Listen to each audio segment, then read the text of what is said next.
This story is titled, Kicked Out My Wife and Stepdaughter After They Tried to Exclude My Son from Our Family. Hey everyone! Before we jump into today's video, I need your help. We've noticed the channel is losing some traction, and subscribing is one of the best ways you can support us. It's quick, free, and it helps us keep bringing you awesome content. Your support means the world. Let's keep this channel growing together. Thanks so much. Now let's start the video.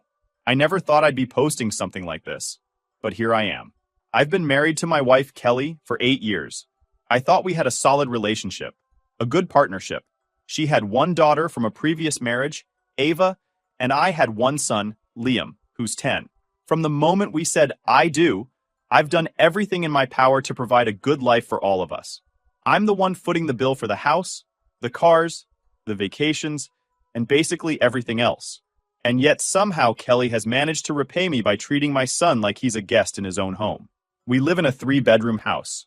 Ava, who just turned 11, has her own room. A room I insisted on decorating for her, by the way. Liam also has his own room, and Kelly and I share the master bedroom.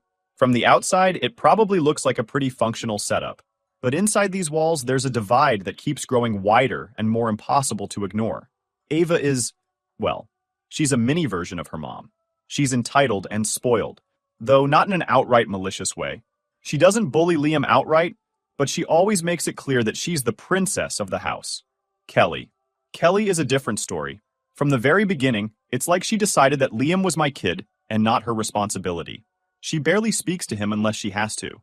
If he's upset or hurt, she's indifferent. It's not just that she doesn't go out of her way to spend time with him, it's that she actively avoids doing so. All her focus is on Ava, her parties, her needs, her whims. Liam? He's an afterthought. At first, I told myself it was just an adjustment period. Blending families is hard, right? Figured she needed time to bond with Liam. But 8 years later, how much time does someone need? If anything, it's gotten worse. It's like she's built a wall between herself and Liam, and she's determined to keep it standing. And Liam, bless him, he's a good kid. He's kind and polite, always willing to help out. He's been through so much already. Losing his mom 2 years before Kelly and I got married. He's always been hopeful that Kelly would be the mother figure he's been missing. But the way she treats him, it's like a knife to the heart. I see it in his eyes. The way he looks at her, hoping for a shred of affection or acknowledgement, only to be met with indifference or, worse, annoyance. I wasn't stupid not to notice, but I was giving her a chance. When Kelly would leave Liam out of family activities, I told myself it might be just a coincidence. When she ignored his achievements while praising Ava for the smallest things, I chalked it up to her being busy or distracted. But now, looking back, I see it for what it was. A pattern. A clear and deliberate pattern of exclusion. I've tried to talk to her about it over the years, but it always turns into a fight. She accuses me of being overprotective or overreacting. She insists that she treats both kids equally, even when it's blatantly untrue. I've even tried family counseling, but she refused to participate, claiming that I was the one with the problem, not her. The divide in our house has become unbearable. Ava walks around like she owns the place, and Kelly enables her every whim.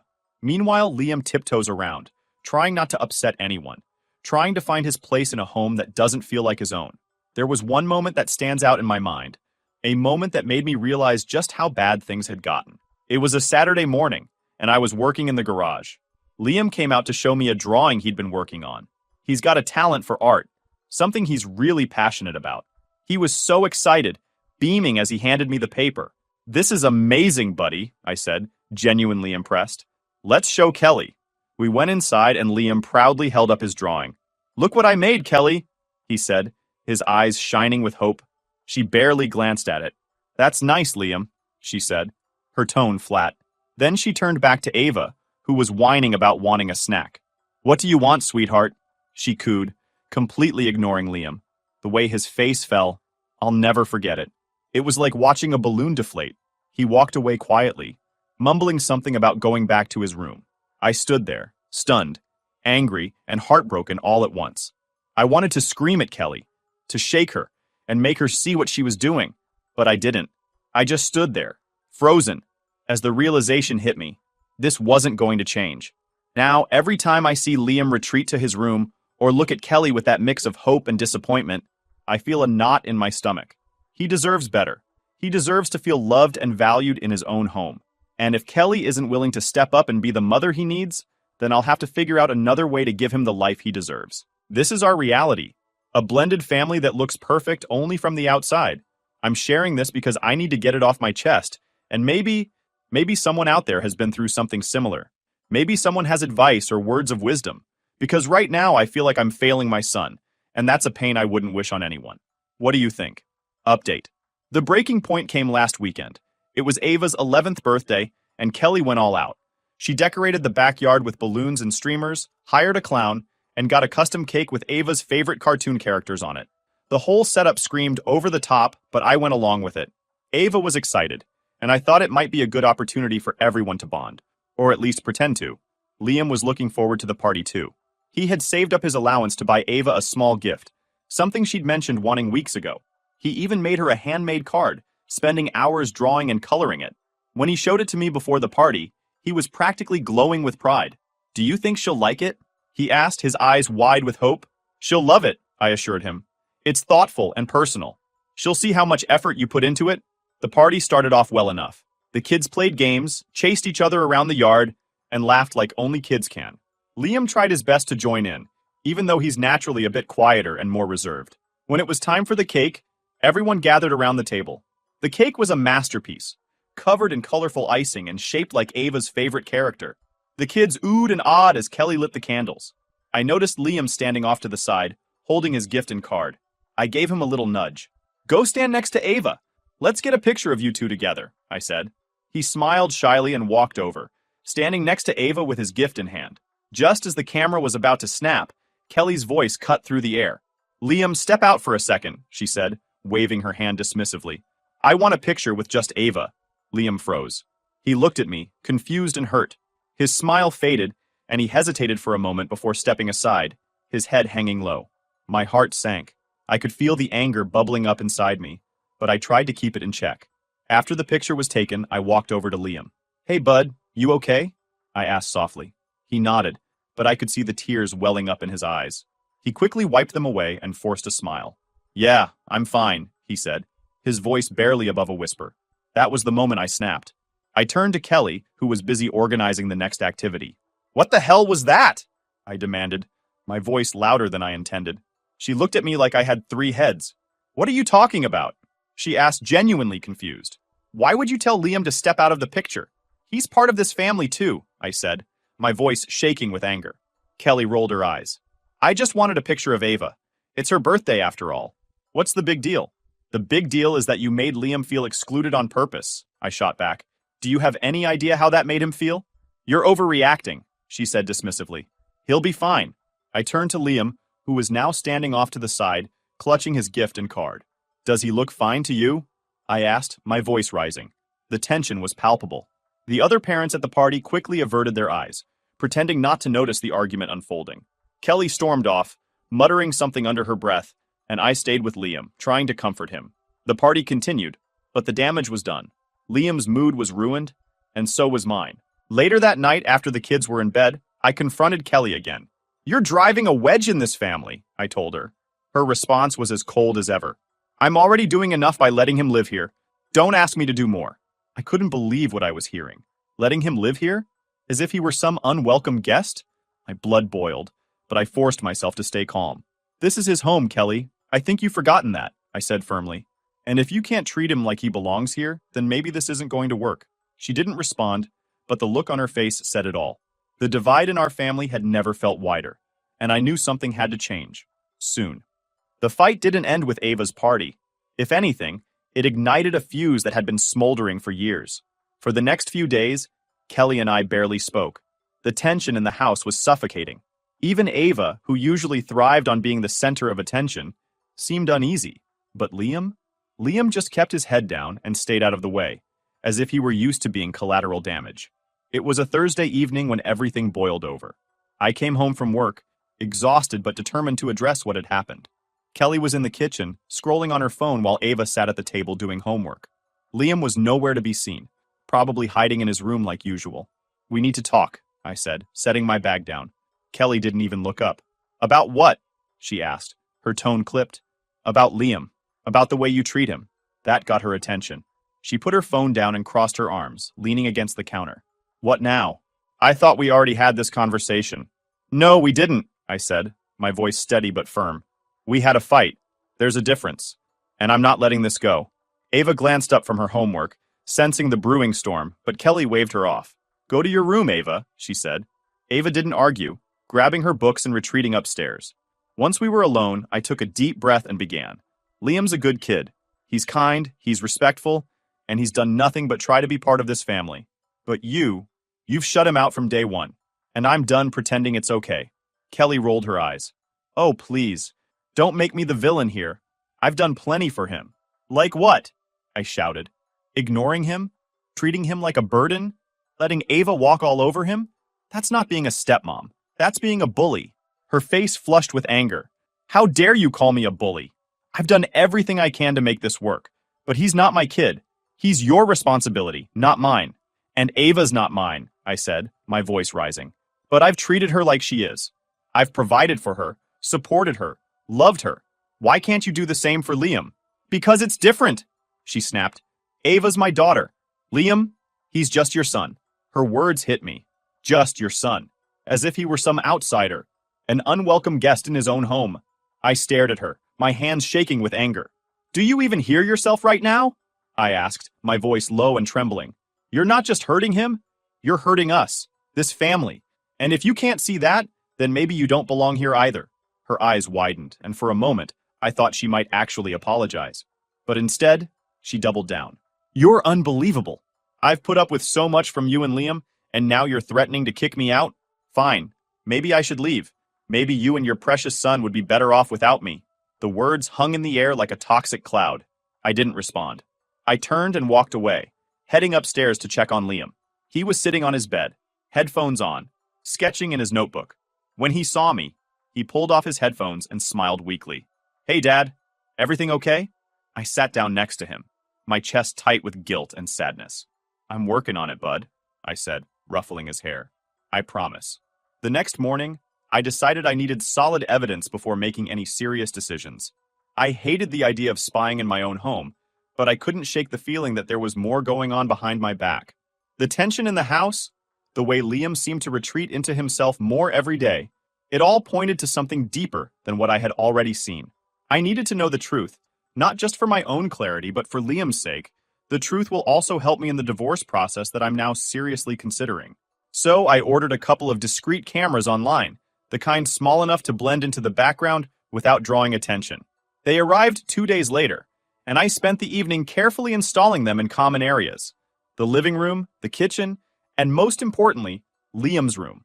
I took extra care to position them where they would capture the interactions without invading anyone's privacy unnecessarily. For the next week, I reviewed the footage every night after everyone went to bed. At first, the recordings didn't show anything unusual. Liam mostly stayed in his room, reading or sketching.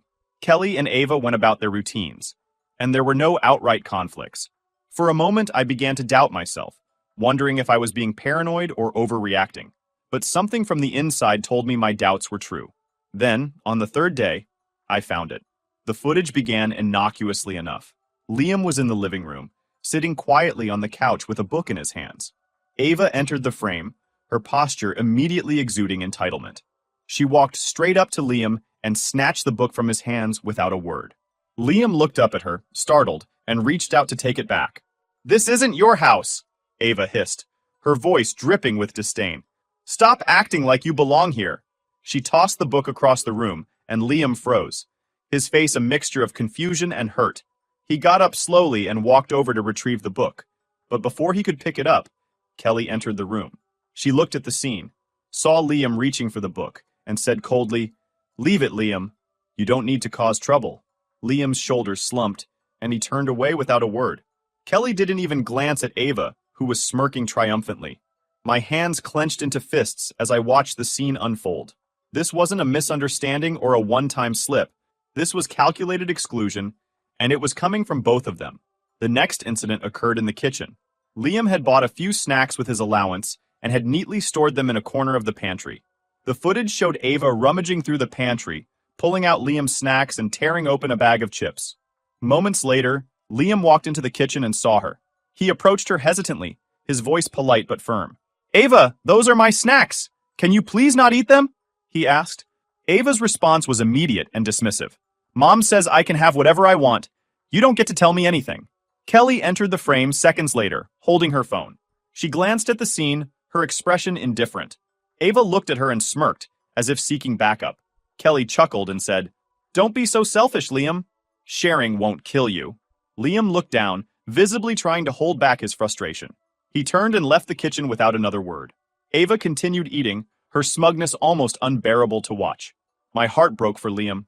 His kindness, his willingness to be respectful, all dismissed like they meant nothing. But the worst moment came the following day. Liam had a favorite hoodie, one that his late mother had given him. It was worn but cherished, a tangible connection to her memory. The footage showed Ava using the hoodie to clean up a spill on the floor. Liam walked into the living room and froze when he saw what she was doing. "Ava, stop!" he pleaded, his voice cracking with emotion. "That's my hoodie. It's really important to me." Ava looked at him and laughed. "It's just a stupid hoodie. Get over it." Liam rushed forward to take the hoodie from her, but before he could, Kelly appeared. She surveyed the scene, her lips curving into a faint smirk. "Maybe if you didn't leave your things lying around, this wouldn't happen," she said, her tone cold and mocking. Liam clutched the hoodie to his chest, tears welling up in his eyes. As he turned to walk away, Kelly grabbed his arm roughly. "I told you to stop whining, didn't I?" she snapped. "Go to your room before I make you regret it." Liam winced, his small frame recoiling from her grip. He nodded silently and retreated to his room, his shoulders shaking as he clutched the ruined hoodie. Ava's giggles echoed in the background as Kelly turned away, unconcerned. Watching that footage felt like a punch in the face. I had known that things were bad, but this was abuse, plain and simple. The realization was almost too much to bear. That night, I sat in the dark, replaying the scenes in my head. The evidence was undeniable, but so was the pain. I made up my mind, I'm going through with the divorce.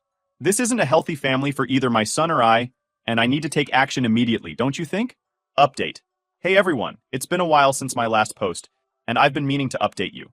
Things have escalated, and honestly, I took a long, hard look at the situation with Kelly and Ava, and I realized I couldn't wait any longer to act.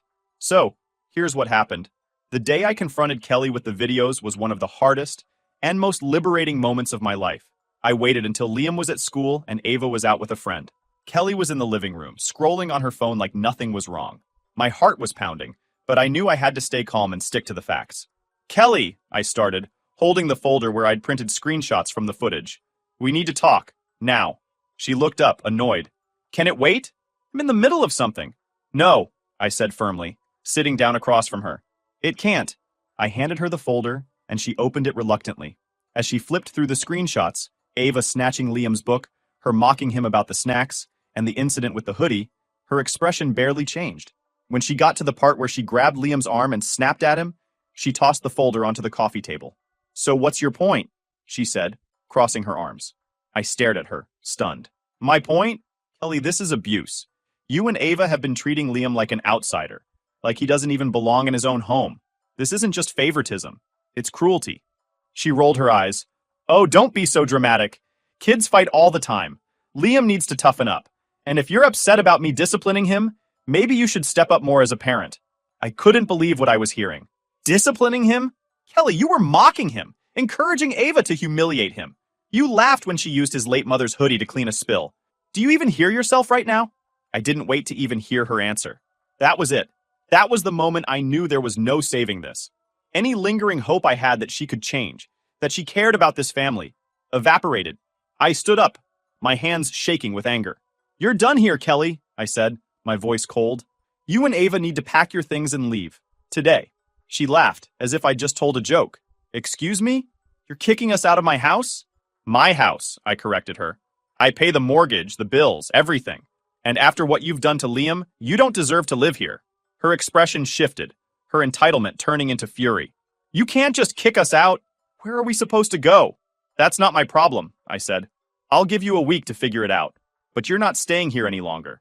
I've already contacted a lawyer. I'm filing for divorce." She stood up, shouting at me about how unfair I was being, how she'd sacrificed so much for this family. I didn't engage. I just repeated myself. "You have a week. Pack your things." Update. Hey everyone, I'm back with another update. I've been meaning to write this for a while, but life has been chaotic since I started the divorce process. Honestly, I thought kicking Kelly and Ava out of the house would be the hardest part, but I was wrong. The real fight started when the paperwork hit her hands. After Kelly moved out, I filed for divorce immediately. My lawyer helped me outline everything: the finances, custody of the house, and of course, ensuring Liam's safety was the top priority. I had hoped Kelly would take the hint and move on quietly. We both knew the relationship was irreparably broken, but instead, she came back swinging, and not in a good way. The first inkling of trouble came when I got served with her response to the divorce petition. Kelly was demanding half of everything: the house, the savings, the cars, even a portion of my retirement fund. She also claimed she was entitled to spousal support because she had sacrificed so much to be in this marriage. I almost laughed when I read it. Sacrificed? All I could think about was the evidence I had of her mistreatment of Liam. If anyone had sacrificed anything, it was my son. But Kelly wasn't done. She lawyered up with someone who clearly knew how to play dirty. They started making accusations, claiming I was an absentee father and that Kelly had been the primary caregiver for both kids. It was absurd. She'd never cared for Liam, and Ava had been her priority since day one. But in divorce court, accusations like that can stick if you don't have solid evidence to refute them. That's when I remembered the videos. My lawyer was thrilled when I told her about the footage. She said it could be a game changer, but we had to present it carefully. The recordings showed not only Kelly's indifference, but also her outright cruelty toward Liam. They captured Ava's bullying and Kelly's enabling behavior, as well as the heartbreaking moment where Kelly grabbed Liam's arm and threatened him. When Kelly's lawyer saw that we intended to use the footage, they tried to argue that the recordings were an invasion of privacy, but my lawyer shut that down quickly, citing that the cameras were placed in common areas, not private spaces, and were installed for Liam's safety. The judge allowed the evidence, and suddenly Kelly's narrative started falling apart. The courtroom was tense when the videos were played. I'll never forget the look on Kelly's face as the footage rolled. She shifted uncomfortably in her seat, her usual smugness replaced with unease. Her lawyer tried to downplay it, arguing that it was out of context and that Kelly was just disciplining Liam. But there was no way to sugarcoat the way she laughed when Ava humiliated him, or how coldly she dismissed his pleas. The judge didn't buy it. In fact, they seemed disgusted by what they saw. I could feel the tide turning in my favor. Kelly didn't take it well. After that hearing, she doubled down on making my life as difficult as possible. She started spreading rumors, telling anyone who would listen that I was the abusive one, that I had brainwashed Liam against her. Some of her family members even reached out to me, accusing me of being heartless for breaking up the family. It was infuriating, but I kept my head down and focused on the legal process. The financial battle was the next hurdle. Kelly was still pushing for half of everything, despite the fact that she had never contributed financially to the household. Her lawyer argued that she deserved spousal support because she had been dependent on me during our marriage. My lawyer countered with the videos, showing that Kelly's behavior had contributed to the breakdown of the marriage and that she had failed to fulfill even the basic duties of a partner and stepmother. The judge sided with me on most counts. Kelly didn't get the house or the majority of our savings. She walked away with a smaller settlement than she had demanded, and no spousal support. The court recognized that her behavior toward Liam was not only harmful, but also a significant factor in the divorce. For the first time in years, I felt like someone was truly in my corner. But the best part? Liam is safe now. The court granted me full custody of him, which means Kelly has no legal claim to him or the house. That was my biggest fear, that she would somehow try to use Liam as leverage, even though she had never cared about him. Now she can't hurt him anymore. Thank you to everyone who encouraged me to take that first step. Your advice and support gave me the courage to do what needed to be done.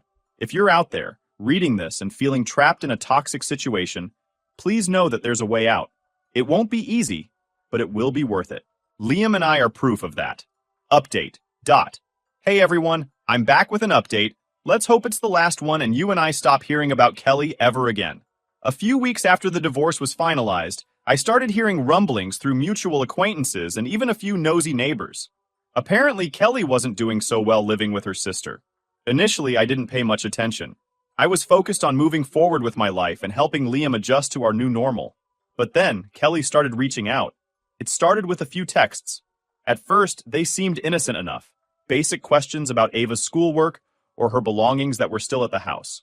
I responded politely, keeping things short and professional. But it didn't take long for the tone of her messages to shift. The texts started coming more frequently, and they weren't just about Ava anymore. Kelly began reminiscing about our marriage, saying things like, I didn't realize how good I had it, and I missed the life we had together. I ignored most of these messages, but then came the emails. In one particularly long email, Kelly poured her heart out. Well, at least that's what she wanted me to believe. She wrote about how hard things had been since the divorce, how her sister was impossible to live with, and how Ava was struggling in school because of all the changes.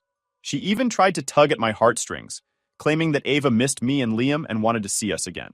It was an obvious attempt to guilt me, but I wasn't buying it. From what I'd heard, Kelly's sister wasn't thrilled about having two new house guests. Kelly had always been high maintenance, and now that she didn't have me as a financial safety net, the cracks in her life were starting to show. She'd never had to budget or worry about bills before, and apparently, the reality of living without a provider was hitting her hard. Ava, meanwhile, wasn't adjusting well to the lack of luxury she'd grown accustomed to. The constant tension in their new living arrangement was clearly taking a toll, but that wasn't my problem anymore. One evening, Kelly called me. I stared at the screen for a moment before declining the call. Seconds later, she texted a period. "Can we please talk? Just for a few minutes." Against my better judgment, I decided to reply. "What do you want, Kelly?" Her response came almost immediately. "I just want to apologize. I've been thinking a lot about everything, and I realize now how much I took for granted. I made mistakes, and I want to make things right." I stared at the message, my jaw tightening. This wasn't about making things right. This was about her realizing she couldn't handle the life she had created for herself. I decided to call her bluff. "What exactly do you want to make right?" I replied. "The way you treated Liam? The way you let Ava bully him? Or is this just about the fact that you don't have someone footing the bill for you anymore?" Her reply was defensive. "That's not fair. I know I wasn't perfect, but I did the best I could. I miss the life we had. Don't you?" I didn't even bother responding. Instead, I blocked her number. It was clear that she hadn't truly changed. She was just desperate. Desperate for the comfort and stability she had lost, and likely desperate for someone to shoulder her responsibilities again. But I wasn't going to be that person anymore. Over the next few days, Kelly tried other ways to get in contact. She emailed me from a different address, showed up at Liam's school claiming she wanted to check on him, and even sent a message through one of her friends. Each time I shut it down. I made it clear that we were done, that she had made her choices and would have to live with them. Now, a few months later, Kelly's attempts to reconcile have slowed down, though I wouldn't be surprised if she tried again. From what I've heard, she's still struggling, bouncing between jobs and relying heavily on her sister. Ava is reportedly acting out, which doesn't surprise me considering how she was raised. As much as I feel sorry for them, I know it's not my place to fix their lives. My priority is Liam and making sure he grows up in a loving, stable environment. To anyone reading this who might be in a similar situation, let me say this. People like Kelly rarely change. They might realize what they've lost, but that doesn't mean they're ready to take accountability or truly make amends. Thanks to y'all for following along with my story. Your comments helped me a lot throughout the past period.